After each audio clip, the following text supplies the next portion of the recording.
Good morning and good afternoon. We are now more than 19 months into the COVID-19 pandemic. Unfortunately, across the Western Pacific region, 6 million people have been infected and more than 83,000 people have lost their lives. Until a few weeks ago, our region had fared comparatively well with around 2% of global cases and deaths. But several countries in the Western Pacific are now experiencing surges, in part driven by the Delta variant. And our share of global cases and death is rising sharply. In the first 3 weeks of August, our region reported over 10% of new global cases and more than 8% of new global deaths. And in some places, surges are pushing health system dangerously close to what we call the red line, where the number of critical cases exceeds ICU capacity and the hospitals can no longer provide the care that people need. This is a serious problem for all of us, but it weighs especially heavily on doctors, nurses, and other healthcare workers. They have worked day and night for a year and a half, and some have not been home to see their families for months. Several factors are contributing to surges. To explain this further and provide an update on the outbreak in the region, I'd like to hand over to Dr. Matsui. Tamano, please. Thank you, Dr. Kasai. Distinguished member of the media, good morning. I will share with you the COVID-19 situation in the WHO Western Pacific region. Next slide, please. Here is an overview of the situation of COVID-19 globally and in the Western Pacific region. The left side of the screen shows the global situation, including a graph with a trend in the 6 WHOs. Some region has had a plateau or declining trend in the past 2 weeks. The right side shows the situation in the Western Pacific. As an illustration of the recent situation, in August, 10% of new global cases and 8% of new deaths were in the region. If we look at the trend here, we see a sharp increase in both cases and deaths reported recently. Next slide, please.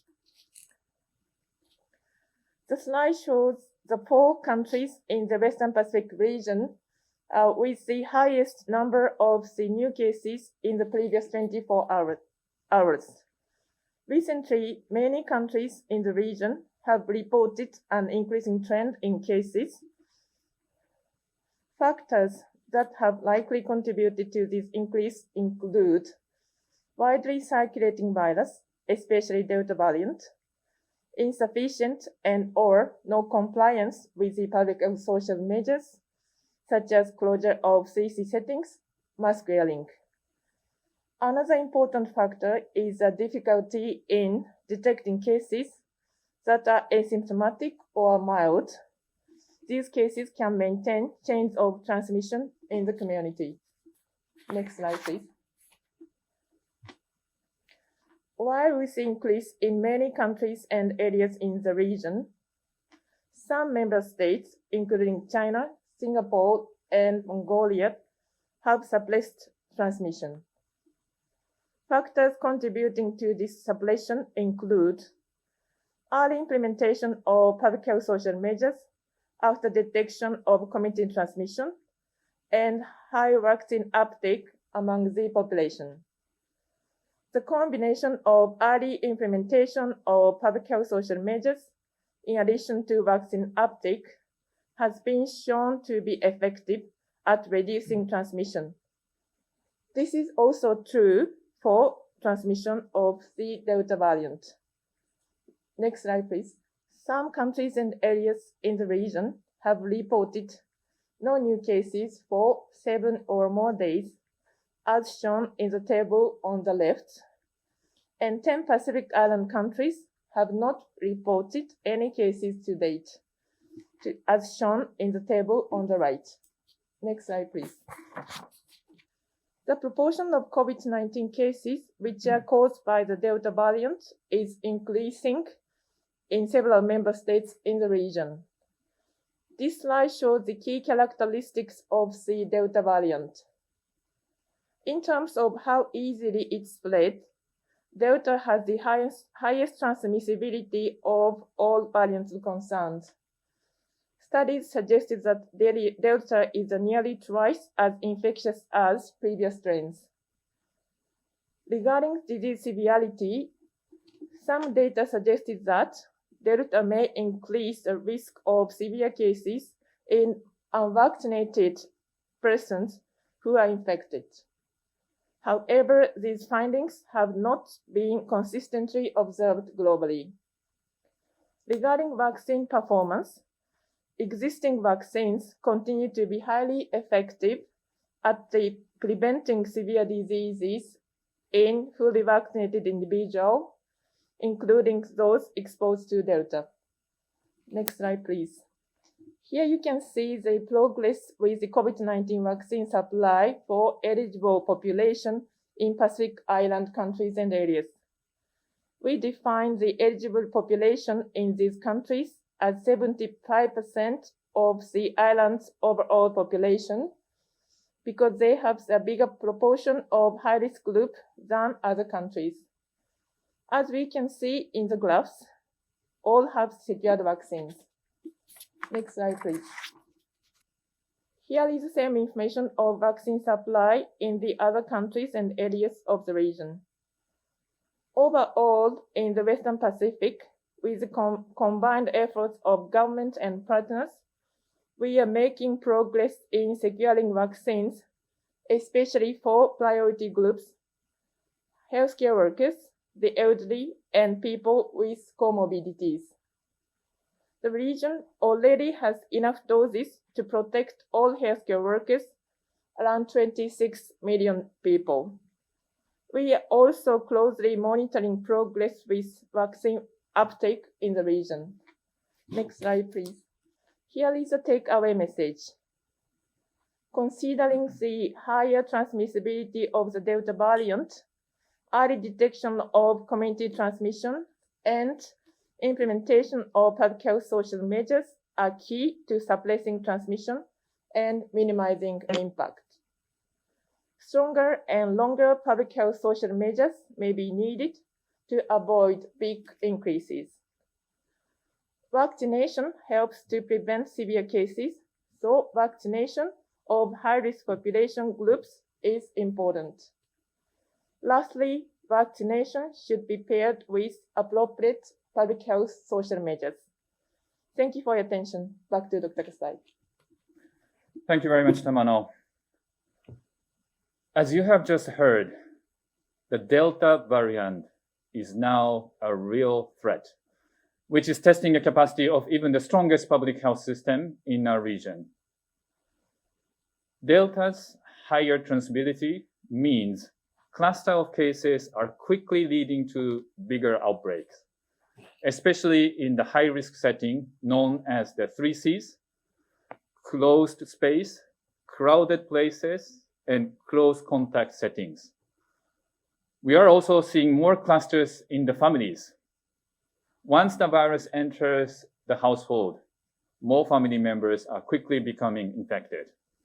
And this is the reason why government in the regions are taking strong and early action through lockdowns and other measures to limit transmission and avoid putting more pressure on already stretched health services. Every country needs to continue doing all that it can to control the viruses, carefully assessing and managing the risk in each context. It is especially important for countries which still have a few or no cases to remain vigilant. We have seen how quickly Delta can spread once it gets in and how hard it is to stop. However, even with all our best efforts, it now seems clear that globally, the virus will not disappear, at least not in the near future. And while the virus is spreading anywhere, every country remains at risk. With this in mind, we see a couple of plausible scenarios for the future. The first scenario is where our action allows us to live with the virus. We reduce the risk it poses by making the best use of vaccination and other prevention measures and respond to flare-ups where they occur with short targeted measures. This does not mean giving up on controlling the virus, but it's more like how we manage seasonal influenza and other vaccine preventable diseases. We focus on trying to limit spread, protecting the most vulnerable, and doing so reduce the health and broader social impact of outbreak. The second scenario is where other more dangerous variants are able to evolve. Variants that spread even more easily, cause more severe diseases, or are resistant to existing vaccine. I'm sure you agree that this scenario and all of the associated health, social, and economic cost is the one we don't want it, and we wanted to avoid if possible. And the best way we can do this is by doing everything we can to limit the transmission now. Like other viruses, the more people are infected, the more the virus will cause COVID-19 can evolve. Which of these two scenarios becomes reality depends on which individual and collective actions we choose to take in the weeks and months ahead. So it is in our power to shape the course that the pandemic takes next. Getting priority populations, especially health workers and older people, and then whole communities, vaccinated as quickly as possible is crucial, but equally critical is continuing with the personal protective behaviors and public health measures that reduce transmission. Using these tools in combination is the key to limiting spread and the virus ability to mutate into more dangerous variants. I know that it's hard to keep asking people to comply with the restrictions and to keep asking government to apply them when resources are stretched and people are tired. I totally understand, because I am also tired of all of these too. I want to be able to travel again. I want to see my elderly parents and for my daughters to see their friends.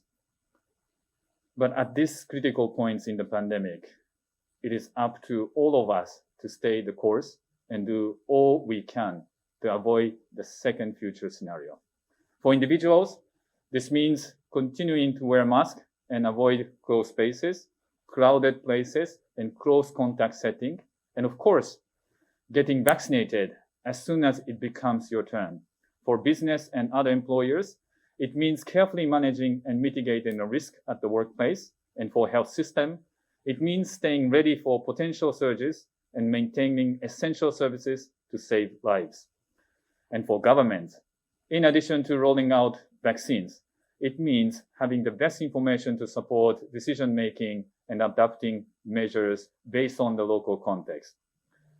It also means taking the right approach to testing with genomic sequence to track the variants, and contact tracing to find and stamp out clusters early, and taking targeted actions to reach and protect vulnerable groups in high-risk settings. A lot remains uncertain, but at this critical moment in the pandemic, we must continue to make the best decision we can based on our experience, shared learning, and reliable data in order to create the future that we want. It is within our power to reduce the threat of the virus, but by making the most of every tool we have to fight it today. Doing this will help us get back to something closer to the life we all want. Just last Friday, I had a video call with a 108-year-old woman in rural Cambodia who had just been vaccinated. And she told me that she took the vaccine for herself and to help protect others in her community. Every day, I'm inspired and motivated by the tremendous resilience and commitment of people like her from across our region. We have come this far together. So my message to all of you is this. At this critical phase in the pandemic, let's stay the course. Working together, we can take control to protect ourselves and each other for the sake of all our futures. Thank you very much.